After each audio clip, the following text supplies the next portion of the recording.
Hey everybody, this is my recording for Cancer for November 2013. So I had a request for Cancer. I hadn't put it up in a couple of months because, um, like I don't know if you've seen my little small videos, but when things don't come to me, I just don't put them up. Like if I'm not feeling it, if I can't, the interpretation isn't coming to me, I don't put them up. So you'll notice every month that I don't have all the signs up. That's because some of them is just, you know. Um, it just seems a little hard for me to interpret. So I take that as maybe I'm not supposed to put it up or say anything. But anyway, let's get on with you, Cancer. Let's see. So Jupiter is in that first house, and it's been there since July, and it will be there until July 2014. But it's going retrograde. So where things where opportunity was just coming in for you, and it just seems like things were so easy for you. They'll still be easy. I mean, you'll just have to work. It's just a little bit harder during this retrograde, but the opportunity and everything for you is still there.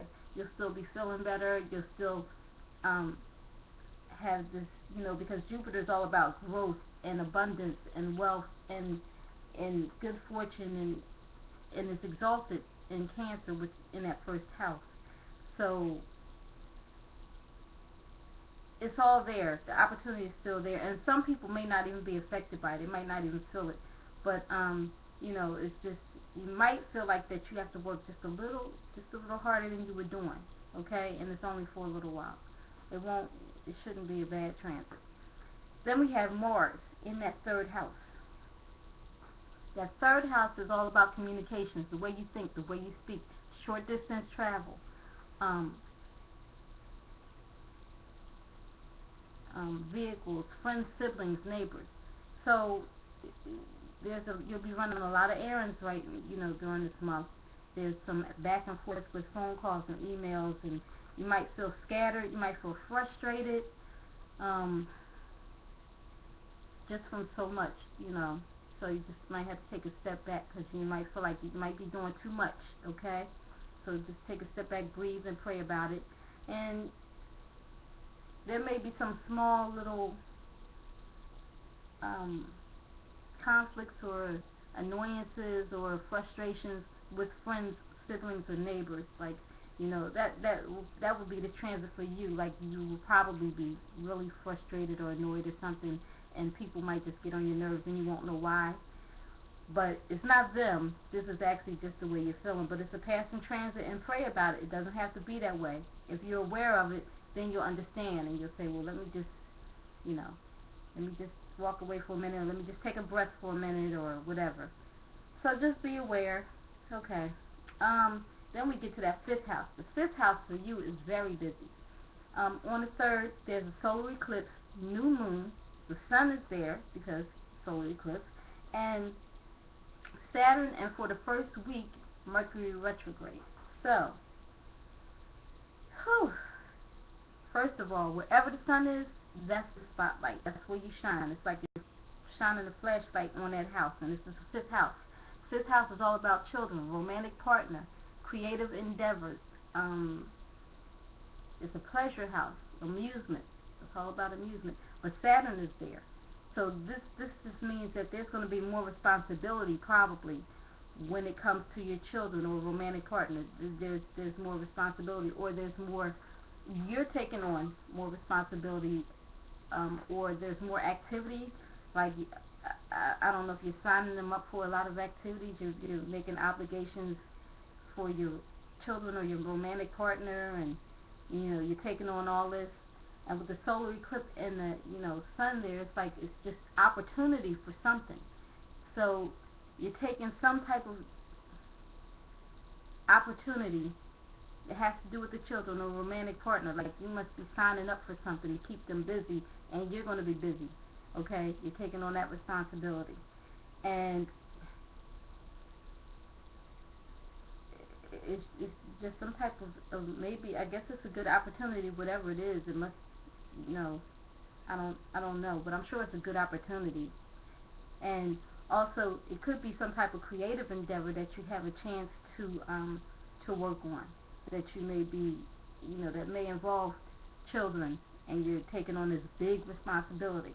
Okay. And it just looks like a lot for you, and that's probably why you'll be running the errands with this third house. You'll be frustrated and annoyed and maybe a little stressed out because you'll be really busy because of the responsibilities that you're taking on with the children, or something that has to do with the romantic partner or something. I don't know. But for that first week, Mercury is retrograde, so whatever it is, it's a lot of back and forth. It's something that you have to do first. You have to review it, or replan it, or reorganize something. Maybe you have to, in order to, you might have to just reorganize your schedule or replan things, or I don't know. But it's a lot of back and forth in that first week because Mercury is retrograde until around the 5th. Alright, then we move to the 7th house. So there's something some things going on behind the scenes, some underlying thing or whatever with 7th house. That's all about relationships, business partnerships, friendships, one-on-one communications, husband-wife relationship, whatever it is. It's all about relationships, any type. And there was some things going on, and I don't know if there were some control issues or power struggles or whatever, but then now Venus is there, and it'll be there till March, actually, and it's going to be there actually for a longer time. So it's going to be there until March, so you'll be able to smooth things out better or easier. Things will, it won't be as, whatever was going on, I don't know what was going on, so you'll be smoothing things out. It's like, Venus is all about love and money. So that it could have been some financial situation with you and a business partner, some underlying financial situation, you and a business partner, or you and a spouse, or whoever it is, and or just with you and a romantic partner, because like I said, Venus is also love. And so things will be all right. It seems like you'll be able to smooth them out and talk them out during this period. So then we move to the 9th house. The 9th house is his overall goal, the big picture. Also has to do with the law, education, publishing, long distance travel, foreign cultures and places. So Neptune was there, but it will be going direct soon. So first, whatever you had plans, whatever plans there were, or maybe there was some travel or something, there was some confusion around it. There was just like maybe a lot of changes, and you weren't sure what to do. You were planning some things, or maybe if it was school or something like that, education, there was just a whole lot of confusion, maybe with the paperwork, or maybe there was confusion with travel.